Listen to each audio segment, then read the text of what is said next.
നമ്മുടെ ഭരണഘടനയുടെ ചരിത്രപരമായിട്ടുള്ള ഒരു ഭേദഗതി 131 ഭേദഗതി അത് പാസ്സാക്കുമെന്ന് വളരെ വ്യാമോഹിച്ച NDA ഗവൺമെന്റിന് തിരിച്ചടി നൽകിക്കൊണ്ട് ഇന്ത്യ മുന്നണി അവിടെ ഒറ്റക്കെട്ടായിട്ട് അതിനെ ചെറുത്തും എതിർത്തും തോൽപ്പിച്ചു.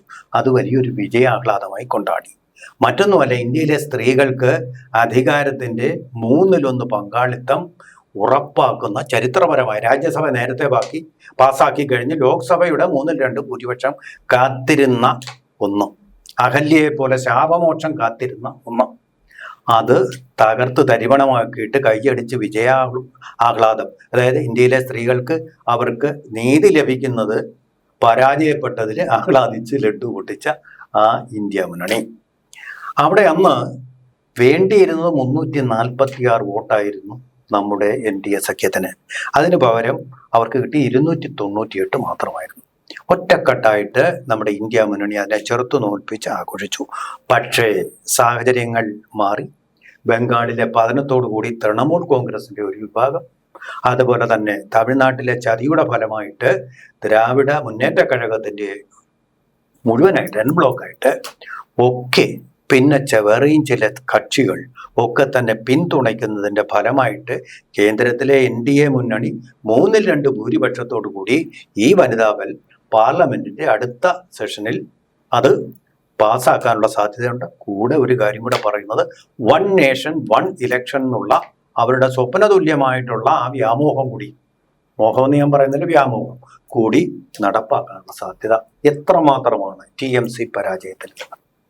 ബംഗാളില് ഇത്തവണ BJP മന്ത്രിസഭ അധികാരത്തിൽ വന്നതോടുകൂടി ദേശീയ തലത്തിൽ ഒരു ചിത്രം തന്നെ, ഒരു ഇന്ത്യ മുന്നണിയുടെയും അതുപോലെ NDA മുന്നണിയുടെയും ചരിത്രത്തിലൊരു വലിയ ദിശാമാറ്റം ഉണ്ടായിരിക്കുകയാണ്. നമുക്ക് എല്ലാവരും ഇപ്പോൾ വാർത്തകളിൽ കണ്ടുകൊണ്ടിരിക്കുന്നതാണ്, നിറഞ്ഞു നിൽക്കുന്നതാണ്. തൃണമൂലിൽ നിന്ന് ജയിച്ചു വന്ന MP-മാർ കൂട്ടത്തോടുകൂടി, MLA-മാർ ബഹുഭൂരിപക്ഷവും അവർ പ്രത്യേകം പാർട്ടിയായി, പ്രത്യേകം ബ്ലോക്കായി NDAക്കൊപ്പം അവിടെ അധികാരത്തിൽ നിൽക്കുന്നു. അതുപോലെ കേന്ദ്രത്തിൽ അവർ ലോക്സഭയിലും രാജ്യസഭയിലുമുള്ള അംഗങ്ങൾ പ്രത്യേക ബ്ലോക്കായി NDA സപ്പോർട്ട് ചെയ്യാനായിട്ട് തയ്യാറായി നിൽക്കുകയാണ്. അപ്പോൾ ഇതോടുകൂടി തന്നെ അവിടുത്തെ ചിത്രം മാറിക്കഴിഞ്ഞു. അവർക്ക് മിക്കവാറും ഒരു 28-30 ഓളം ആളുകൾ ഇപ്പൊ ഓരോ ദിവസവും രാജിവെച്ചുകൊണ്ടിരിക്കുകയാണ്, ഓരോരുത്തർ മാറിക്കൊണ്ടിരിക്കുകയാണ്. ഏതാണ്ട് ഒരു 30 പേരെങ്കിലും ലോക്സഭയിലും രാജ്യസഭയിലുമായിട്ട് പിന്നെ തൃണമൂലിന്റെ ഭാഗത്തു നിന്നുള്ള സപ്പോർട്ട് ഉണ്ടാവും.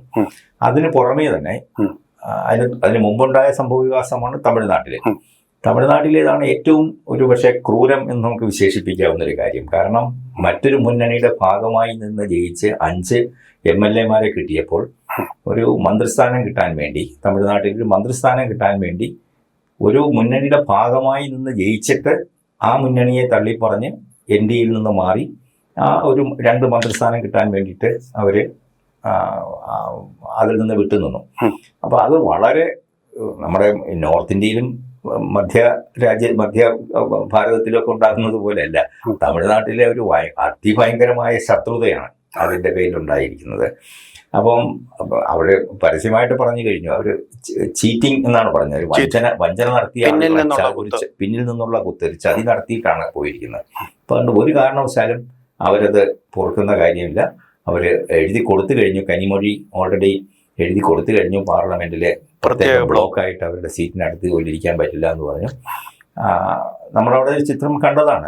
ഒരു കാലത്ത് സ്റ്റാലിനെ മൈ എൽഡർ ബ്രദർ എന്ന് പറഞ്ഞ് വിശേഷിപ്പിച്ച രാഹുൽ ഗാന്ധി അത് കഴിഞ്ഞ് വിജയുടെ അടുത്ത് പോയി നിന്നിട്ട് he's my dearest young brother എന്ന് പറഞ്ഞിട്ട് വിജയെ കെട്ടിപ്പിടിക്കുന്ന ആശ്ലേഷിക്കുന്ന ചിത്രമൊക്കെ നമ്മൾ കണ്ടു കഴിഞ്ഞു. അതെ, അതുകൊണ്ട് അവിടെ അവര് വളരെ ഒരു ശത്രുതാ മനോഭാവത്തോടു കൂടിയാണ് ഇപ്പോൾ കാണുന്നത്. അപ്പൊ അതിന്റെ കൂട്ടത്തിൽ തന്നെ വളരെ ശിഥിലമായിരിക്കുകയാണ് ഇപ്പം ഇന്ത്യ മുന്നണി എന്ന് പറയുന്നത്. കാരണം കേരളത്തിൽ തന്നെ നമുക്ക് നോക്കാം, കേരളത്തിൽ തന്നെ ഇന്ത്യ മുന്നണിയിലെ കക്ഷികൾ തമ്മിലായിരുന്നു മത്സരം. പിണറായിയെ പിടിച്ച് ജയിലിലിടണമെന്ന് പറഞ്ഞത് ഇന്ത്യ മുന്നണി തന്നെ കക്ഷികളാണ്. അതെ, എന്തുകൊണ്ട് പിണറായിയുടെ വീട് കഴിയുന്നില്ല എന്ന് പറഞ്ഞു. ബംഗാളില് രാഹുൽ ഗാന്ധി പങ്കെടുത്ത മീറ്റിങ്ങുകളിലെല്ലാം അവർ അറ്റാക്ക് ചെയ്തത് BJP അല്ല, മമതാ ബാനർജിയായിരുന്നു. അവരുടെ അഴിമതിയും അക്രമവുമാണ്, കൊലപാതക രാഷ്ട്രീയവുമാണ് BJPക്ക് വളമൊരുക്കുന്നത് എന്ന് പറഞ്ഞിട്ടായിരുന്നു അദ്ദേഹം പ്രസംഗിച്ചുകൊണ്ടിരുന്നത്.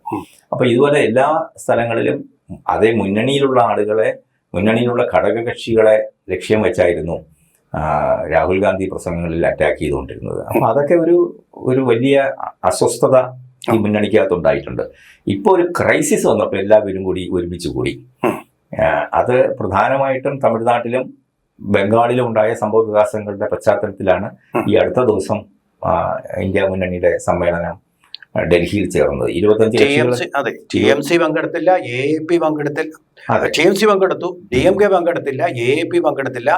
അതുപോലെ തന്നെ ഉണ്ടായിരുന്ന കക്ഷികളെന്ന് പറഞ്ഞാൽ ഒരു സീറ്റ് പോലും കിട്ടാത്ത ജോസ് കെ മാണി ഉൾപ്പെടെ ആൾക്കാരാണ് 26 കക്ഷികൾ എന്ന് പറയുന്നത്. അല്ല, ആ കക്ഷികളെല്ലാം അതിനകത്ത് തമാശ, കേരളത്തിൽ ഇടതുമുന്നണിയോടൊപ്പം നിന്ന എല്ലാ പാർട്ടികളും 18 പാർട്ടികളുണ്ട്. ആ പാർട്ടികളെല്ലാം ശരിക്കും പറഞ്ഞാൽ ഇന്ത്യ മുന്നണിക്ക് അകത്തുള്ളതാണ്. പക്ഷെ അവര് പ്രധാനമായിട്ടും മത്സരിച്ചത് കോൺഗ്രസുമായിട്ടാണ്. വെള്ളപ്പൊക്കം വരുമ്പോ തുരുത്തിലേക്ക് ഗിരിയും പാമ്പും എല്ലാം കൂടി ഒരുമിച്ചിരിക്കുന്ന പോലുള്ളൊരു കോൺഗ്രസിനെതിരായിട്ടാണ് ഈ മുന്നണിയിൽ എല്ലാ ആളുകളും മത്സരിച്ചത്. പക്ഷെ അവരെല്ലാവരും കൂടി ഡൽഹിയിൽ ഒരുമിച്ച് ഒരു വേദിയിലിരുന്നു.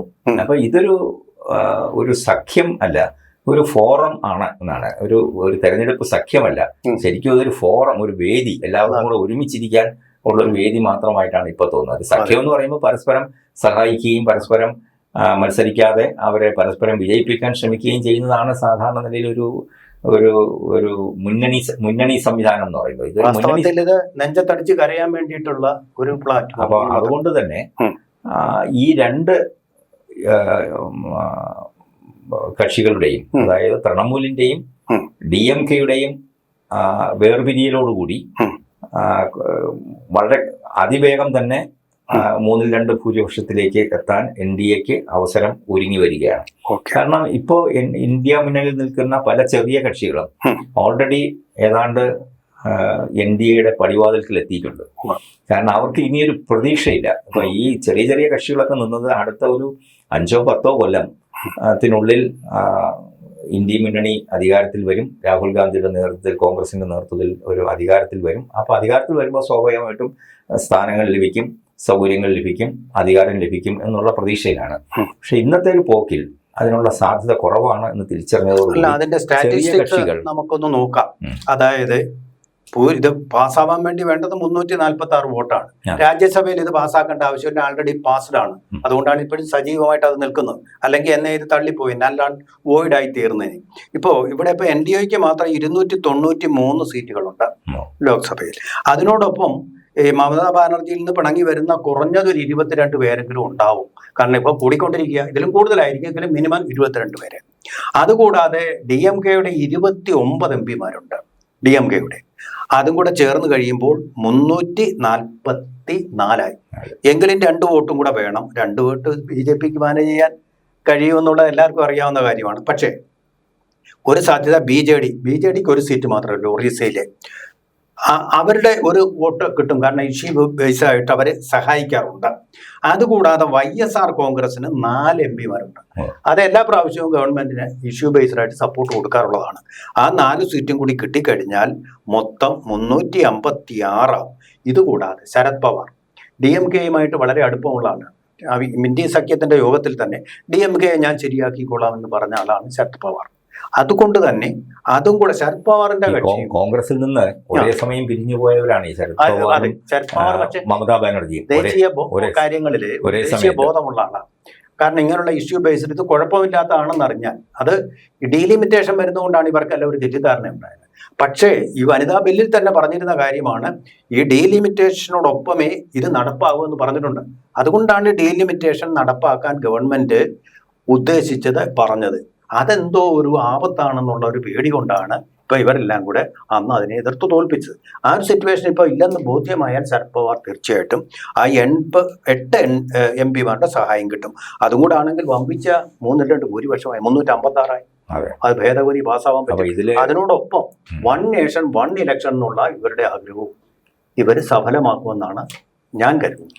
ഡീലിമിറ്റേഷനും അതും വരും എന്നാണ് എനിക്ക് തോന്നുന്നത്.